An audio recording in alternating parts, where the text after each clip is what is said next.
자, 이번 시간에는 120페이지에 있는 구멍 복문 예제에 대해서 알아보도록 하겠습니다. 자, 드디어 구멍까지 오게 됐네요.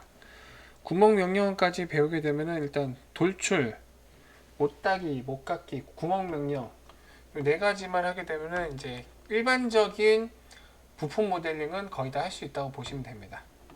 나머지 명령도 많이 있습니다만 사실 이 명령만 다 알면은 나머지 것들은 뭐 크게 어떻게 하냐에 따라서 복잡한 것들은 꼭 이걸로는 안 되지만 일반적인 이제 자동화 설계나 기계 설계는 이걸로 어느 정도 된다고 보셔도 됩니다. 자, 그러면은 예제를 진행을 하겠습니다. 이제 저번 시간에 했었던 이제 이거의 설명에 이어서 정식으로 셋솔리드에 대한 설명을 드리겠습니다. 셋솔리드는 저번 시간에 설명드렸다시피 하나의 부품 환경에서 두 개 이상의 다른 덩어리, 여기서 덩어리를 솔리드라고 부르게 되는데요. 두 개 이상의 덩어리를 가지게 되는 것을 이제 멀티 솔리드 혹은 어떤 다른 데서 멀티 바디라고 부르게 되거든요. 그래서 이 멀티 바디를 그 멀티 솔리드라고 부르게 됩니다. 자, 그 방식으로 그리게 됩니다. 그래서 이 두 개는 다른 이제 덩어리가 되는 거죠. 그러니까 주로 이제 용접물, 이거는 이제 한 번에 깎아서 만드는 게 아니라 판 두 개를 이어서 용접해서 붙인다고 보시면 되거든요. 이런 용접물 같은 걸 그릴 때 특히 유용합니다. 물론 이 셋솔리드 개념은 좀 더 위로 올라가면 탑다운 어셈블리하고도 이제 관련이 있게 되는데 그건 아직 너무나 머나먼 이야기니까 그건 다음에 하기로 하고, 아마 생소하신 단어가 많을 겁니다. 여기에 뭐 M10 곱하기 1.5 탭 관통 스루라고 되어 있거나, 이거는 좀 어느 정도 기계 쪽에 대해서 기본적인 상식이 좀 있으셔야 돼요. 근데 뭐 제가 좀 설명을 좀 해드리긴 하겠습니다만, 자, 일단은 이제 시작을 해봅시다. 시작은 밑판을 그리고 윗판을 그린 다음에 구멍 뚫고 못따기해서 마무리 지을 겁니다. 자, 그러면 새로 만들기에서 자, 2D 스케치 시작.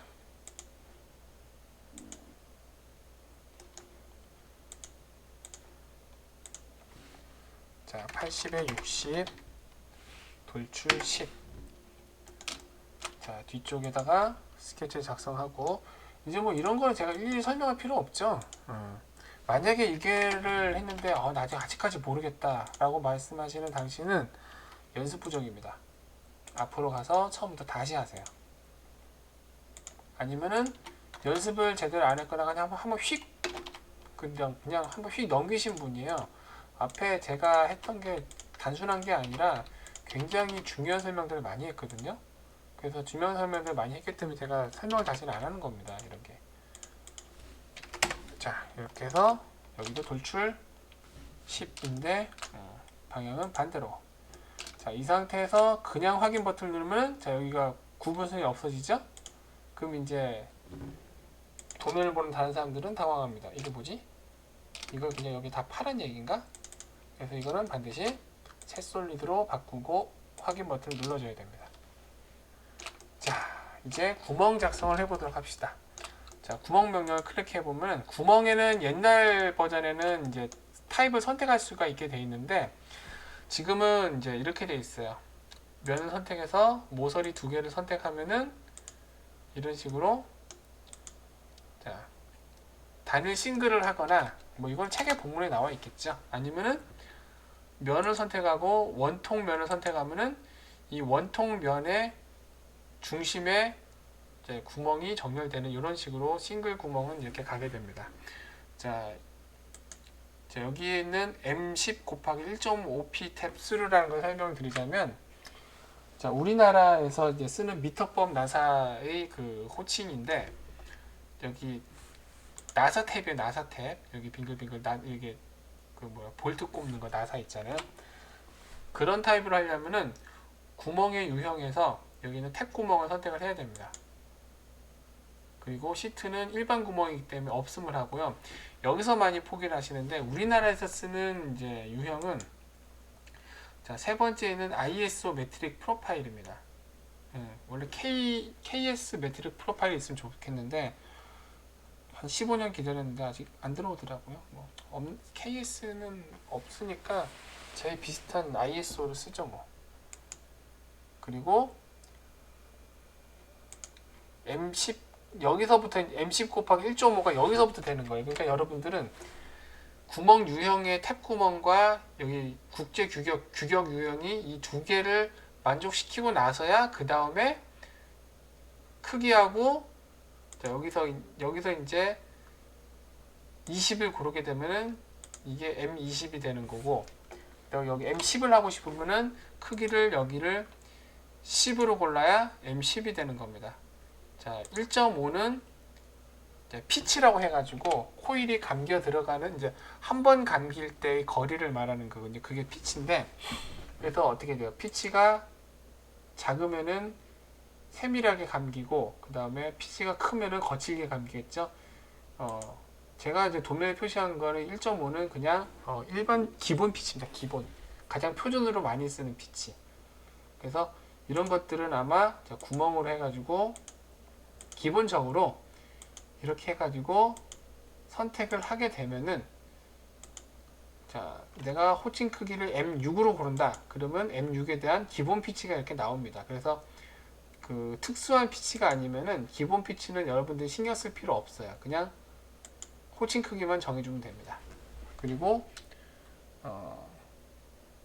여기 이제 전체 깊이하고 이제 종류가 있는데, 요거는 구멍으로 뚫은 거의 전체 깊이고, 그 다음에 이 전체 깊이는 이 탭 드릴이 들어가는 전체 깊이를 얘기를 하는 거예요. 이거는 이제 그 탭 드릴을 어떻게 뚫느냐는 거를 알아야지 이해가 편한데, 얘를 한 번에 왕 하고 이렇게 스크류로 뚫는 게 아니에요. 왜냐면은 일반 스크류는 약하기 때문에 일반 구멍으로 살짝 작게 확 뚫어버린 다음에 그 다음에 스크류 탭을 이렇게 내는 겁니다. 이렇게. 그래서 여기서 말하는 전체 관통은 일반 드릴로 확 뚫는 전체 관통이고, 여기는 전체 깊이는 이 스레드의 전체 깊이를 뜻하는 거예요. 아직 이해가 안 되신다는 건 저는 충분히 알고 있습니다. 하다 보면 이해가 되실 거예요. 자, 확인 버튼 누르면 자, 이렇게 스레드가 작성이 됩니다. 자, 그러면은 자, 요거를 보겠습니다. 요거는 이제 4-6.6 드릴 관통. 그러니까 이 얘기예요. 이거는 순서대로 읽으면 이렇게 돼요. 그 6.6파이 드릴을 4개를 먼저 관통을 해라. 그리고 그 위에다가 11파이짜리 이제 CB 카운터 보어, 이거 11파이짜리 카운터 보어를 6.8 깊이로 다시 뚫어라는 얘기입니다. 그래서 자, 이거는 뚫은 다음에 얘기해 드릴게요. 자, 윗면에 스케치를 작성을 하고, 그 같은 타입의 구멍을 2개 이상 뚫을 때는 스케치를 작성해서 거기다가 구멍을 놓는 게 좋습니다. 자, 4개짜리 구멍의 경우에는 점을 이렇게 구석에 찍어서, 그 다음에 36에 40. 자, 점으로 이렇게 십자점을 이렇게 찍었죠. 십자점을 찍게 되면은 이제 구멍 명령 실행하면은 이 십자점을 구멍의 중심으로 자동 인식합니다. 이건 프로그램끼리 약속입니다. 자, 수평 구속 조건으로 이렇게 잡아주고, 그 다음에 치수 명령으로 여기까지 15. 됐죠? 네. 이 상태로 바로 3D 모형 탭에서 구멍. 자, 구멍의 단축키는 H입니다. H. 앞으로 갑자기 제가 이것도 안 눌렀는데 구멍 명령이 뿅 하고 실행되면은 제가 단축키 H를 눌렀다고 보시면 됩니다. 자, 그러면 카운터 보어를 뚫어 볼까요? 거기 일단은 전체 관통이고, 요거는 단순 구멍, 그 다음에 모양을 카운터 보어. 자, 그리고 4-6.6이죠? 요거는 여기 11로 돼 있죠? 요거 4-6.6.6으로 먼저 뚫어라. 그 다음에 CB11은 카운터 보어 11이에요. 카운터 보어 11은 여기 제일 넓은 구멍, 여기를 11로 하라는 얘기예요.